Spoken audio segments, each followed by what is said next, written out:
à tous et à toutes, merci d'être venus. Aujourd'hui, je pense que vous allez apprendre beaucoup de choses. Et l'idée, c'est que chacun d'entre vous puisse répéter tout ce que vous allez apprendre aujourd'hui, cet après-midi, à vos amis, vos voisins, votre famille, et votre famille surtout en Afrique, parce qu'on va aussi parler d'Afrique aujourd'hui. Donc l'état de santé des Africains me préoccupe depuis plusieurs années, puisque je suis en contact avec certaines personnes dont je vais vous parler et qui s'inquiètent beaucoup au niveau scientifique de l'épidémie d'obésité en Afrique, d'AVC, de cancer entre autres, et le souci se cache en partie dans la nourriture. Donc je vais vous faire une petite présentation, que j'ai fait aussi un petit peu en poster à l'entrée. Donc ça, ce sont juste des photos que j'ai trouvées sur internet et je vais vous expliquer d'où vient une partie de cette pandémie d'obésité. Donc je suis l'auteur du livre Additifs alimentaires, danger, et qui parle de tous les additifs alimentaires et de leurs effets secondaires. Et en général, en conférence, bien sûr, je n'ai pas le temps de parler des 400 et quelques additifs alimentaires. Je parle principalement d'aspartame, qui est lui un édulcorant de table, et de glutamate monosodique, qui lui est un exhausteur de goût. Pourquoi je parle des deux? Parce que si on arrête l'aspartame et qu'on continue le glutamate, on ne maigrit pas, ou on a d'autres effets secondaires qui continuent. Donc idéalement, il faut arrêter les deux. Donc pour l'aspartame, c'est pas très compliqué, c'est toujours marqué aspartame ou E951. Mais pour le glutamate monosodique, ça se complique, c'est pas que E621, c'est 30 à 40 noms différents, même dans les produits bio, où le glutamate monosodique est dissimulé sous le mot extrait de levure. Donc si vous voulez en savoir plus sur l'extrait de levure, je vous conseille d'aller sur YouTube et de taper le titre suivant. C'est un documentaire en 4 parties qui s'appelle « Poudres et potions de l'industrie alimentaire ». Je répète, « Poudres et potions de l'industrie alimentaire ». Donc là, je vais vous parler surtout de glutamate monosodique, parce que c'est le problème numéro 1 en Afrique, un petit peu d'aspartame, et par la suite, il y aura 2 autres intervenantes qui vous parleront de ce que vous pouvez faire pour vous désintoxiquer, pour maigrir idéalement, pour retrouver votre santé physique et mentale, parce que comme vous allez le comprendre dans un petit moment, ces 2 additifs alimentaires s'attaquent au système nerveux et provoquent énormément de troubles du comportement, d'angoisse, de dépression, de crise de rage, jusqu'à la schizophrénie, et ça va de génération en génération. Donc le sujet est très grave, mais vous avez droit à ces informations, c'est le droit de l'enfant, le droit à l'information, et en fait on ne vous dit rien pour vous permettre de consommer aveuglément, surtout quand on sait que ces additifs font aussi baisser la vue. Donc Corinne Bouget, elle en a marre de voir ces gens qui sont de plus en plus malades à cause de la malbouffe. Donc ici vous voyez, il y a des photos de gens en surpoids. J'ai trouvé facilement ces photos sur internet. Ça, j'ai trouvé même un site où il y avait l'obésité, les femmes sont les plus touchées, avec une carte de l'Afrique. Donc depuis les années 90, il y a une augmentation fulgurante de cas d'obésité en Afrique, surtout chez les enfants. Et tout à l'heure, vous comprendrez pourquoi. Donc ça, c'est des photos que j'ai fait moi-même. Excusez-moi. J'ai avec moi un petit pot que je vais vous faire passer. Il est vide, ne cherchez pas à en manger, il n'y en a plus. Hein, parce que des fois, les gens... Ah c'est honteux, j'ai acheté ça dans un magasin africain en France. Comme les sachets de Foster Clark. Qui c'est qui connaît Foster Clark? Ah là là là là. Et donc, ou les fameux bouillons cubes sous toutes les marques. Donc tout le monde connaît. Ça, c'est très grave. Donc dans ce petit pot de Top Africa, si on le tourne sur le côté, il y a marqué ingrédients, sel, donc il y en a beaucoup. Exhausteur de goût en 2e position, glutamate monosodique E621, ça veut dire qu'il y en a aussi beaucoup. Après, il y a amidon. On ne dit pas de quoi, ça peut être de l'amidon transformé de maïs, donc des OGM. Après, il y a du sucre. Pourquoi du sucre dans un exhausteur de goût? Vous allez savoir. Il y a de la matière grasse végétale. Ils ne disent pas de quoi, ça pourrait être de l'huile de palme, qui existait déjà il y a 40-50 ans en Afrique, cultivée de manière traditionnelle et probablement moins toxique que l'huile de palme industrielle aujourd'hui. Et puis, il y a aussi extraits végétaux, on ne dit pas de quoi, et naturel, couleur, et non... et des épices, donc naturel, couleur, je ne sais pas ce qu'ils veulent dire. Mais donc déjà, dès qu'il y a marqué E621, glutamate monosodique et des fois même arôme, je vous déconseille de cuisiner avec cette poudre verte. En général, la poudre, elle est jaune. Il y a des seaux entiers qui sont vendus en Afrique sous différentes marques, on va en parler tout à l'heure. Le produit suivant, vous connaissez malheureusement, c'est cette boisson en poudre, car les populations africaines n'ont pas toujours les moyens d'acheter des grandes bouteilles de 2 litres de soda connues. Donc ils vont acheter ça, mélangé avec l'eau qu'ils trouvent je ne sais où, au fond du puits. Et là, c'est des boissons soi-disant riches en vitamine C. Toutes ces poudres sont farcies d'aspartame.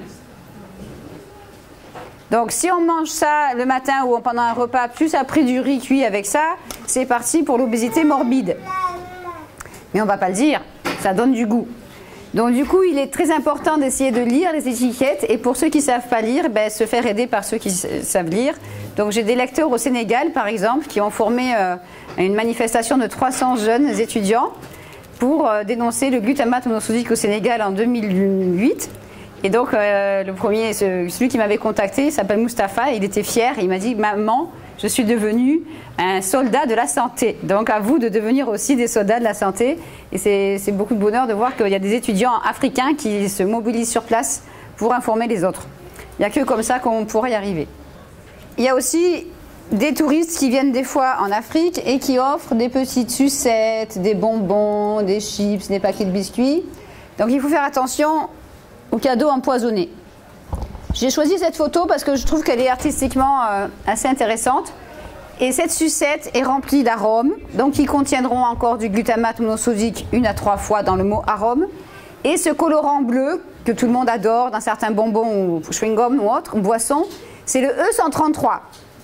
Et ce colorant est très dangereux lorsqu'il est mélangé avec du glutamate monosodique. Il devient 4 fois plus dangereux. 4 fois plus dangereux une fois qu'il est mélangé avec de l'arôme ou du glutamate. Donc évidemment, ça rend la langue bleue, comme une fameuse sucette qu'on trouve en France, malheureusement, qui vient d'Espagne. Et ça provoque aussi des crises d'hyperactivité, des troubles du comportement, de l'obésité, etc. Donc j'ai trouvé aussi sur Internet qu'en Afrique, le nombre d'enfants de moins de 5 ans obèses a bondi de 4 millions en 1990 à 13,5 millions en 2010. Soit une hausse de 4 à 8,5% de l'ensemble des enfants de cette tranche d'âge. Donc tout à l'heure, on va voir ce qui se passe quand une femme enceinte absorbe du glutamate monosodique. Tout ça, c'est prouvé et reprouvé depuis des années. Les premières études concernant le glutamate monosodique datent de 1955. J'ai bien dit 1955 par rapport aux problèmes de vue qu'il provoque. Et sur les problèmes d'obésité, ça a commencé avec le professeur John Olney, dont je vais vous parler, dès les années 70. Et surtout sur la neurotoxicité du glutamate monosodique. C'est-à-dire que cet exhausteur de goût passe dans votre sang à chaque fois que vous en prenez et arrive dans le système nerveux, et en particulier la partie frontale, pour détruire les neurones du cerveau de manière plus ou moins irréversible. Les dégâts peuvent durer pendant 48 heures. Et je suis en relation avec les experts au niveau international qui ont prouvé ces dégâts neurologiques depuis les années 60. Et en France ou en Afrique, par exemple, on ne dit rien. Donc il y a des millions de produits qui contiennent cet exhausteur de goût. Là, vous reconnaissez sûrement certains produits. Dans les bonbons, ça sera dans les arômes. Dans les pâtes à tartiner, aussi dans l'arôme. Et dans les soda light et dans les chewing-gums, c'est aussi dans l'arôme. Et plus l'aspartame pour certains produits sans sucre. Donc aspartame plus glutamate, vous imaginez bien les dégâts.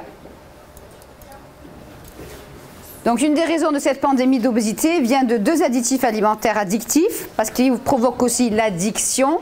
Si vous prenez 2 casseroles, dans une casserole vous mettez des pâtes avec 2 bouillons cubes, des fois il y en a qui mettent 3, et dans l'autre vous n'en mettez pas. Vous mettez un peu de sel, de poivre, des épices, ce que vous avez à la maison.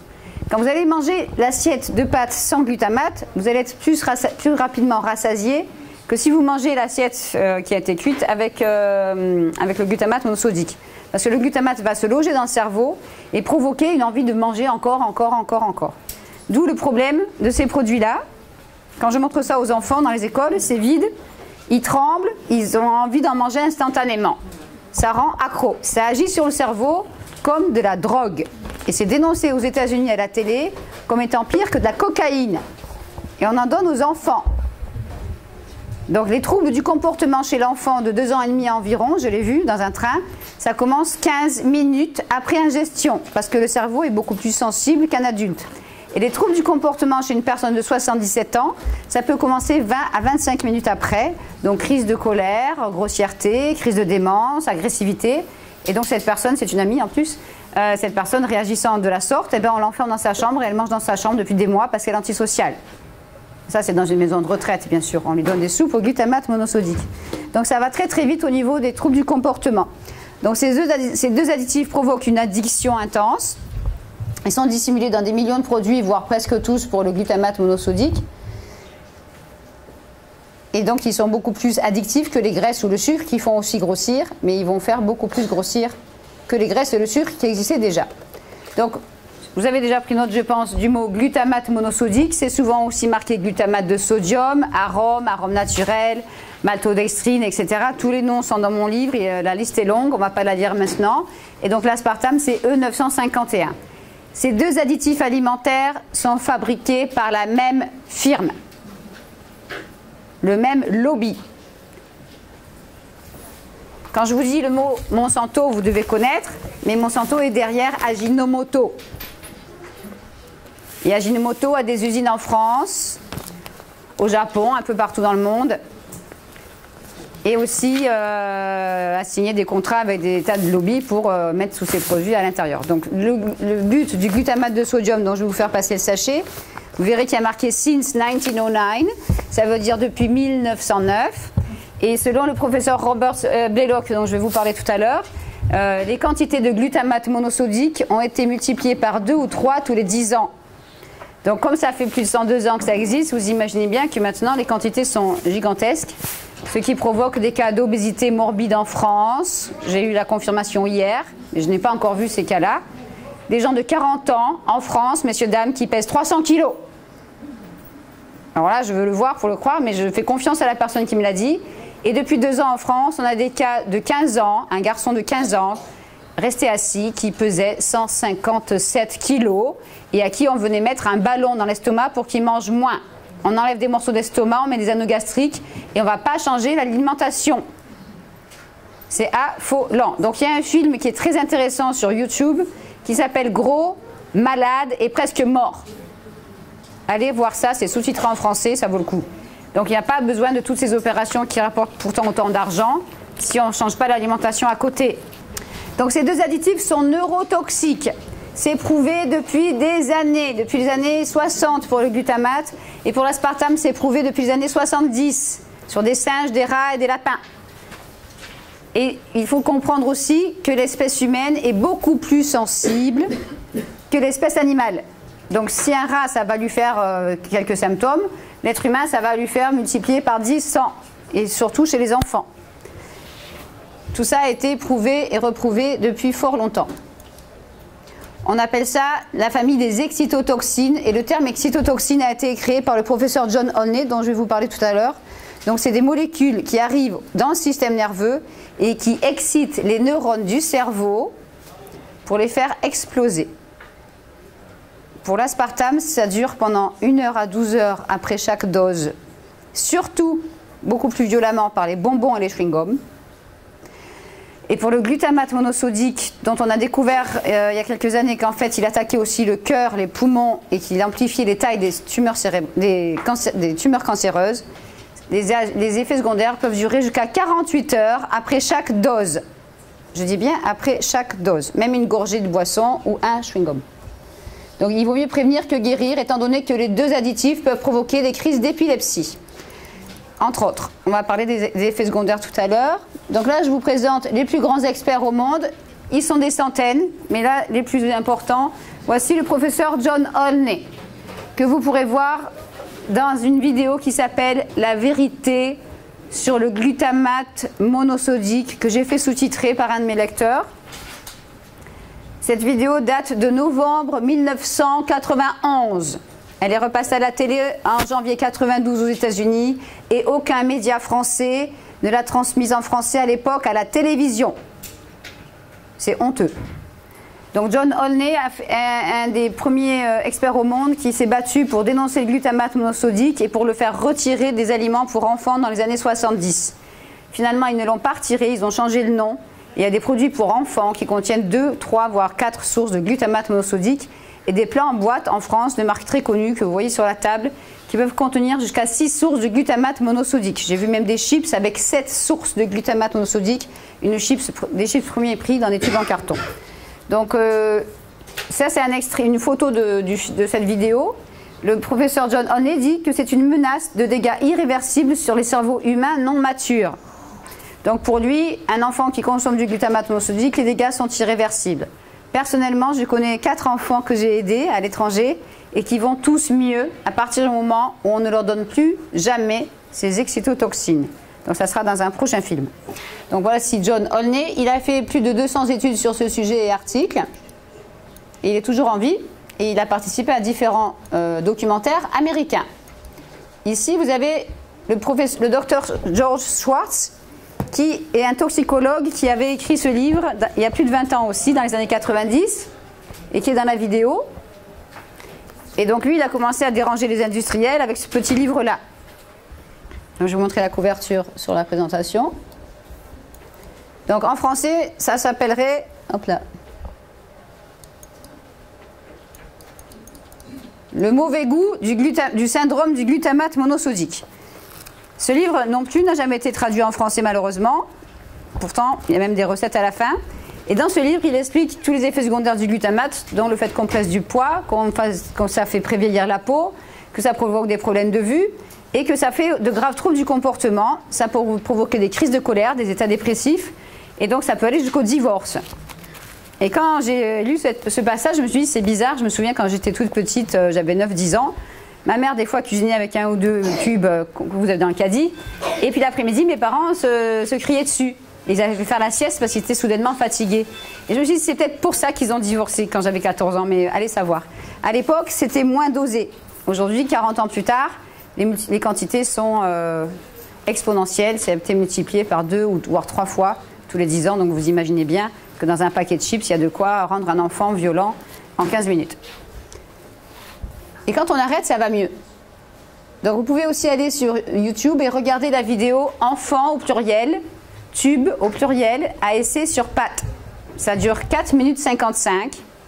Et je suis en relation avec Sue Dungate, qui est en Australie, et qui depuis 21 ans va dans les écoles en Australie pour faire lire les étiquettes aux enfants.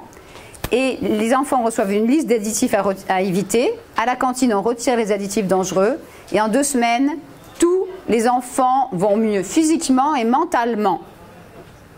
2 semaines sans additifs. En France, un tel film n'a jamais été réalisé. Je compte sur certains amis pour m'aider à le faire. Les Français, les enfants en France ou en Afrique ou n'importe où sont les mêmes biologiquement. C'est juste la coiffure ou l'uniforme ou le langage qui change.